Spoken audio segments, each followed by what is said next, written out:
તો હલો મારા વાલા ખેડૂત મિત્રો, સ્વાગત છે ફરી એક વખત મારી યુટ્યુબ ચેનલ હાલરના ધબકારાની અંદર.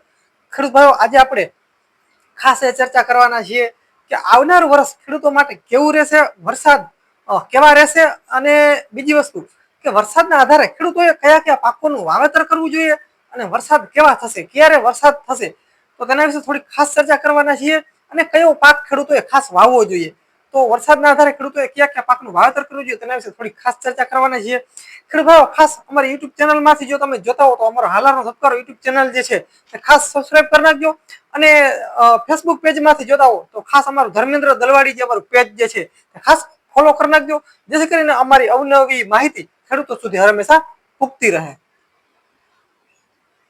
તો ખેડૂત ભાઈઓ, કરીએ મેન મુદ્દાની વાત. પણ તેની પહેલા ખેડૂત ભાઈઓ, આપણો વિડીયોને તમે લાઈક આપશો અને સાઈડમાં હાઈપનું નિશાન આવશે, જે દબાવવાનું ભૂલશો નહીં, જેથી કરીને અમારી ચેનલને ક્યાંક ને ક્યાંક ગ્રો મળતો રહે. હવે ખેડૂત ભાઈઓ, આવનાર વર્ષ એટલે કે 2026નું વર્ષ ક્યાંક ને ક્યાંક વરસાદ જે છે તે અનિયમિત રહે એવું પણ કેવું મુશ્કેલ નથી. અનિયમિત કદાચ રહી શકે છે. હવે અનિયમિત એટલે શું?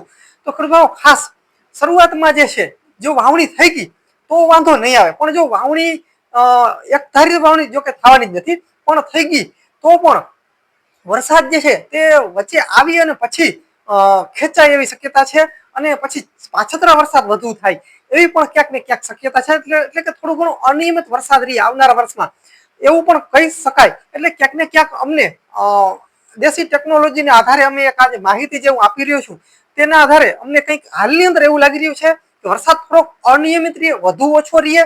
એટલે કે ક્યાંક ને ક્યાંક શરૂઆતમાં વરસાદ થોડો ઘણો પડે, ફરી પાછું વચ્ચે થોડુંક ખેંચાય. એટલે કે શરૂઆતમાં વરસાદ થોડાક ઓછા રહેશે, ત્યારબાદ પાછતરા વરસાદ જે છે તે વધારે વરસાદ રહે એવી શક્યતા ક્યાંક ને ક્યાંક લાગી રહી છે. એટલે કે ખેડૂતોને મારી ખાસ ભલામણ છે કે કોઈ પણ આપણે પાકનું વાવેતર કરીએ તો એક ધારું પાકનું વાવેતર આવનારા વર્ષમાં ન કરવું જોઈએ. એક ધારી મગફળી તો મગફળી પણ ન કરવી જોઈએ, અને એક ધારો કપાસ તો કપાસ પણ ન કરવો જોઈએ, અથવા તો એક ધારું કઠોળ તો કઠોળ પણ ન કરવું જોઈએ. અમુક ટકા જે છે તે ભાગ પાડી નાખવા જોઈએ, જેથી કરીને આપણે વાંધો ન આવે. કેમ કે એક ધારી કદાચ આપણે મગફળીનું વાવેતર કરીએ તો ક્યાંક ને ક્યાંક મગફળી આમ જોઈએ તો આપણો વીઘો જે છે તે 3 થી 3.5 હજાર આસપાસ આપણો વીઘો થતો હોય.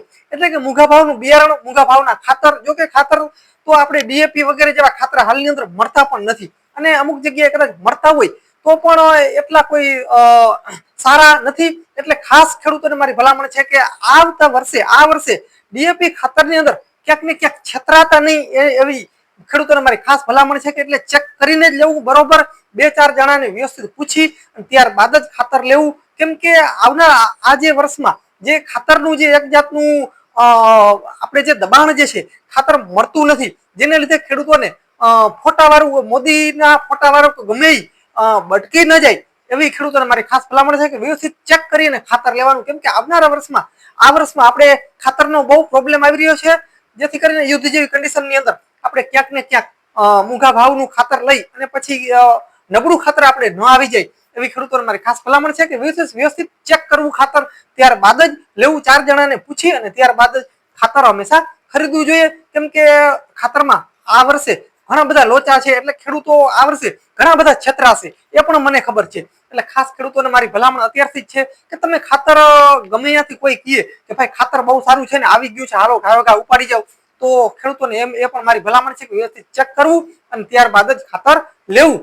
કેમ કે ડાયરેક્ટ ખાતર ઉપાડી લેવું નહીં, 2-4 જણાને પૂછી અને ત્યારબાદ જ ભરોસા પાત્ર હોય તો જ ખાતર લેવાનું. કેમ કે આ વર્ષમાં ખાતરના બહુ લોચા છે, પ્રોબ્લેમ છે, જેના હિસાબે ખેડૂતો છેતરાય નહીં. એટલા માટે ખાસ તમને જણાવી છું.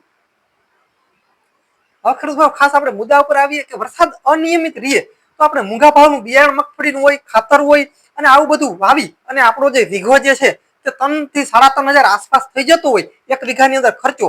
એટલે આવો ખર્ચો આ ખેડૂતોને ક્યાંક ને ક્યાંક પ્રોબ્લેમ કરે, અને આ મૂંઘા ભાવનું બિયારણ એની અંદર ખર્ચો વધી જતો હોય તો ખેડૂતોને મારી ભલામણ છે કે તમારે જો કપાસ થતો હોય તો એ પણ એક ઓપ્શન છે. અથવા તો તમે એરંડા પણ વાવી શકો છો, કપાસ પણ વાવી શકો છો, કઠોળ પણ વાવી શકો છો. એટલે ઘણા બધા એવા પાક જે છે જે તમે વાવી શકો છો. પણ હા, તમારે મગફળી વાવવી જ હોય અને બધી મગફળી વાવવી હોય તો તમારે પાણીનો થોડોક આધાર હોવો જોઈએ. જો પાણીનો આધાર હોય તો પ્રોબ્લેમ આવતો નથી, તો તમે અચૂક મગફળી વાવો. તમારે ગમે એટલી મગફળી વાવવી હોય એટલી વાવો, પણ તમારે સામે પાણીનો આધાર હોવો જોઈએ. જો પાણીનો આધાર હોય તો કોઈ બિલકુલ પ્રોબ્લેમ નથી, કેમ કે આવનારું વર્ષ જે છે તો ક્યાંક અનિયમિત રહીએ, એટલે કે વરસાદ શરૂઆતમાં વધારે અમુક જગ્યાએ પડે, અમુક જગ્યાએ ના પડે, અમુક જગ્યાએ વાવણી થાય, અમુક જગ્યાએ ના થાય, અને વાવણી થાય ત્યારબાદ વચ્ચે પણ મિત્રો વરસાદની ખેંચ આવે તો આપણી મગફળી જે છે તે બળી જતી હોય છે. એટલે આવું ન થાય એટલા માટે ખાસ ખેડૂતોને મારી ભલામણ છે કે કપાસ છે, મગફળી છે, એરંડા છે, એવું ગમે થોડું ગમે એ વસ્તુ વાવવાની.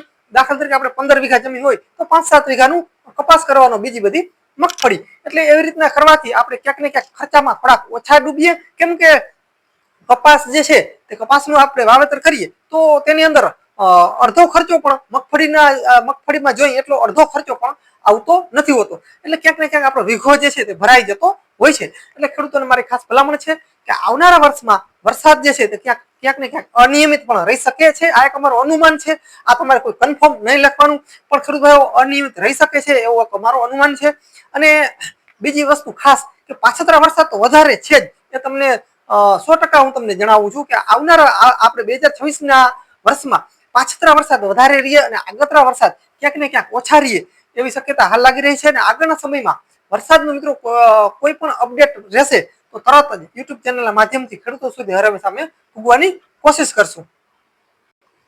બીજી વસ્તુ ખાસ કે અનિયમિત એટલે વરસાદ કોઈ ઓછા થશે એવું પણ નથી, કોઈ વધારે ઓછા થશે એવું પણ નથી, કોઈ માઠું પડશે એવી કોઈ શક્યતા હાલ લાગી રહી નથી. વરસાદ સારા જ થશે, પણ વચ્ચે ક્યાંક ને ક્યાંક વરસાદ જે છે વરસે નહીં અને ખેંચ આવી શકે છે. એટલે આવું થઈ શકે છે આવનારા વર્ષમાં. અને વરસાદ જે છે પાછતરા બહુ વધારે પડે એવી શક્યતા પણ લાગી રહી છે. પાછતરા વધારે એટલે જન્માષ્ટમી છે, પછી નોરતા છે, એ આસપાસ વરસાદ જે ભાદરવો જે છે આ સમયની અંદર આવનારા વર્ષમાં વરસાદ જે વધારે પડે એવી શક્યતા પણ લાગી રહી છે. અને શરૂઆતમાં વરસાદ ક્યાંક ને ક્યાંક ઓછા રહીએ એવી શક્યતા અમને ક્યાંક ને ક્યાંક લાગી રહી છે. તો ખેડૂત ભાઈઓ ખાસ હું પણ તમારી જેમ એક ખેડૂતનો દીકરો છું, તો ખાસ ખેતી પણ કરું છું. તો ખાસ ખેડૂતને સપોર્ટ કરે એટલું ઘણું. તો ખાસ ખેડૂત વિડીયો સારો લાગ્યો હોય તો આપણા સગાવાલા જે હોય તેને ખાસ શેર કરવા મારી ભલામણ છે.